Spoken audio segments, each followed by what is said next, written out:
Oi, antes de começar o vídeo, só queria relembrar pra vocês que o último vídeo do ano vai ser de perguntas e respostas. Então se vocês quiserem deixar uma pergunta aí nos comentários ou na aba comunidade, ou sei lá, se você quiser me enviar no Twitter, e tem até uma caixinha de perguntas no destaque do meu Instagram, @okiki. Então é isso, vai me perguntar alguma coisa, é uma ordem.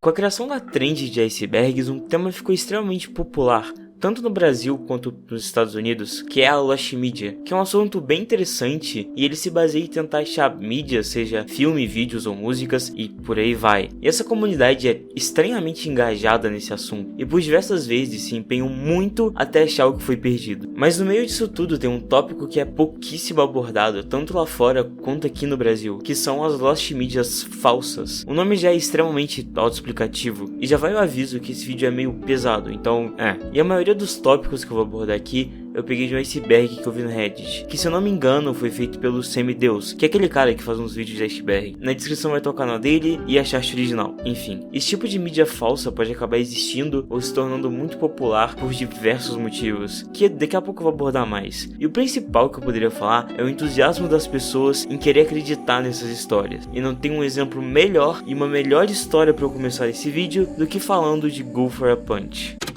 Go for a Punch, ou Saki Sanobashi, foi pela primeira vez falado em um post do 4chan em 2015, onde era relatado que o autor do post havia visto um anime sobre 9 garotas japonesas que ficam presas em um banheiro de uma escola. E esse suposto anime tinha em seu início diversos discursos filosóficos sobre as garotas nunca saírem do banheiro. Mas depois vão se passando os dias e dias e elas começam a perder a sanidade mental e toda a esperança de que elas conseguiriam sair. E com isso, elas começam a não viver de diversas formas brutais. E o autor termina o texto falando que o anime tinha 30 minutos e que era dublado tanto em japonês quanto em inglês, e tinha até legendas, e parecia ser dos anos 90, julgando pelo estilo. E toda essa lenda ficou extremamente famosa e levou a ser criada uma comunidade gigantesca, que não só procurava pelo anime em si, mas em certo ponto começaram a produzir o anime, já que ninguém conseguiu achar ele. E no final essa história era falsa, porque o autor do texto postado no 4chan veio a público provando que era ele e explicou que era tudo uma mentira,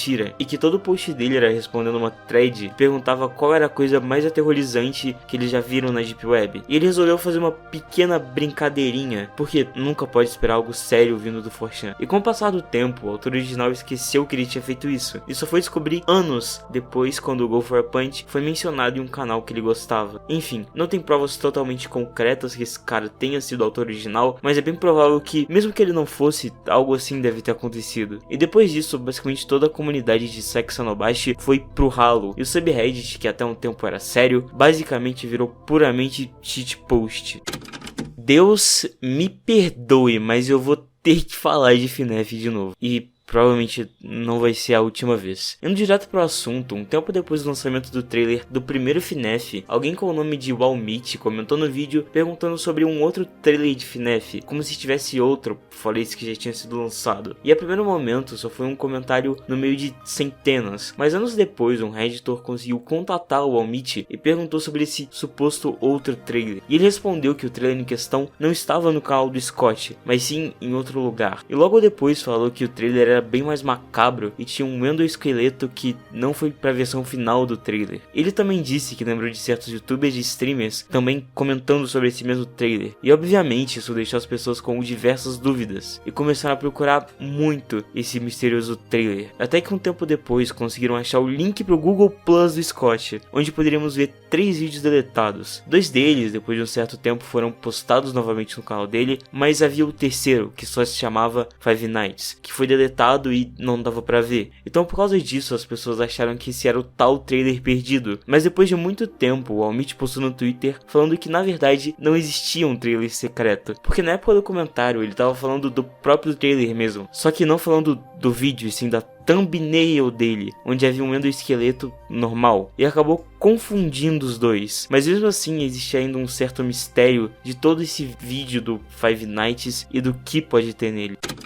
Toda a história do Farming Game começa com um post no Reddit, onde o autor fala que ele lembra pouquíssimo de um jogo e queria muito saber qual jogo que é. Ele diz que o jogo parecia com Harvest Moon, mas é bem mais obscuro. Nele você acaba matando sua esposa e disso o jogo muda. O objetivo é ficar vivo enquanto você tenta esconder o que aconteceu de todo mundo da cidade. E de vez em quando vem policiais na sua casa e você tem que esconder o corpo dela. E no post ele diz também que não lembrava de qual console o jogo era, mas que sabia que o jogo foi lançado depois dos anos 2000 e que não era um jogo de navegador. E com o tempo esse post foi pegando muita atenção das pessoas que engajaram demais a procurar esse tal jogo. E até foi criado um Reddit e até um Discord para tentar achar ele. E muitas pessoas também se relatavam com a história e falavam que também se lembram vagamente de jogar um jogo parecido e estavam extremamente convencidos que esse jogo existia, mas se ele tá nesse vídeo é que ele não existia mesmo. A resposta para todo esse mistério é bem sem graça, na verdade. O criador do post acabou se forçando a acreditar nesse jogo porque ele escutou em uma live que poderia existir um jogo que era como Harvest Moon, só que você teria que esconder corpos. Isso aconteceu em uma live do Vini Solce, que ele via antes de dormir, e ele escutou isso e acabou acreditando que era um jogo de verdade.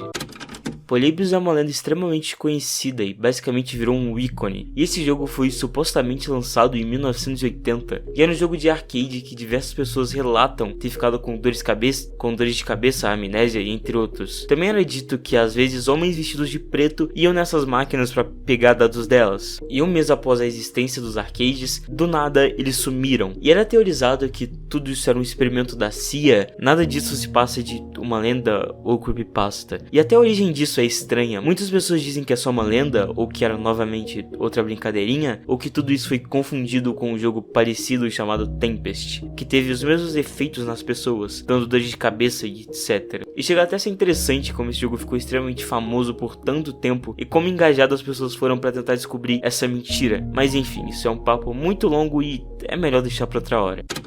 Martus é mais uma lenda, só que de Muji. Pra quem não sabe, é um jogo de luta onde você consegue fazer os seus próprios personagens, então dá literalmente pra fazer qualquer coisa. E o Martus é uma lenda desse jogo, e esse personagem já era meio famoso por ser um personagem extremamente forte, ou como é dito no jogo, um personagem chip, que se refere a personagens que são feitos mais como uma piada de tão forte que eles eram. E no caso do Martus, ele conseguiria bricar o seu PC, ou seja, deixar ele inutilizável, só de literalmente colocar ele na luta. E basicamente o Mugen tem toda uma cultura em volta desses personagens, e até campeonatos de quem faz o boneco mais roubado. E voltando ao assunto, o Martus era um desses, só que ele não era só roubadíssimo, mas sim considerado um malware, ou um vírus, então é extremamente difícil de achar e baixar um desses. E é nisso onde se criou a lenda do Martus. E existem até recriações, mas não há nada que evidencie a existência do personagem original, então ficou só como uma lenda mesmo. E para finalizar o vídeo com um tom mais leve, existem vídeos no YouTube /teorias, onde muitas pessoas pensam que pessoas vindas do futuro gravaram vídeos da época medieval e postou no YouTube, revelando assim os viajantes do tempo. E tem até uma teoria que tem um vídeo no YouTube que é sobre isso, mas porra, pelo amor de Deus, é óbvio que é falso. Até porque imagina você conseguir viajar no tempo, mas não ter uma câmera que seja em 1080p.